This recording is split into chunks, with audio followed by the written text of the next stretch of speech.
మల్లక్పేట శిరీష మృత్యులో కీలక ట్విస్ట్ చోటు చేసుకుంది. ఆమె గుండెపోటుతో మరణించలేదని, హత్య చేశారని పోస్టుమార్టం రిపోర్ట్లో తేలింది.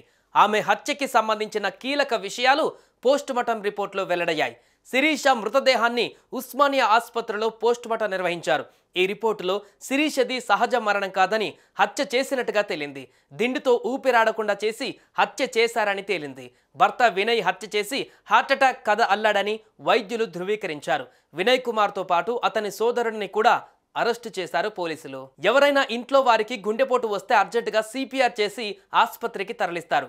కానీ హైదరాబాద్లోని మలక్పేటలో నివాసం ఉండే ఓ కుటుంబం మాత్రం, మా ఇంట్లో కోడలికి గుండె నొప్పి వచ్చింది, చనిపోయింది, ఇంటికి పంపించేస్తున్నామని అంబులెన్స్ మాట్లాడారు. కానీ వాళ్ళ తీరుతో ఏదో తేడా రావడంతో వెంటనే పోలీసులకు సమాచారం ఇచ్చారు. పోలీసులు అసలు విషయం కనిపెట్టారు.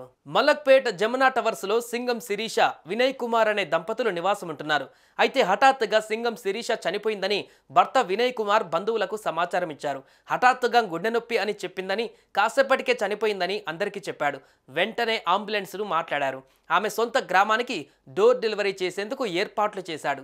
గుండె నొప్పి వస్తే కనీసం ఆసుపత్రికి తీసుకువెళ్లకుండా చనిపోయిందని చెప్పి ఆమె సొంత గ్రామానికి మృతదేహాన్ని పంపేందుకు చేసిన ప్రయత్నంతో ఏదో జరిగిందన్న అనుమానం బలపడడంతో చుట్టుపక్కల వాళ్ళు పోలీసులకి సమాచారం ఇచ్చారు. వినయ్ కుమార్తో పాటు అత్తమామలు కూడా మృతదేహాన్ని ఎంత త్వరగా పంపించేస్తే అంత మంచిదని, ఆసుపత్రికి వద్దని హడావిడి చేశారు. పోలీసులు హుటాహుటిన వచ్చి తరలింపును అడ్డుకున్నారు.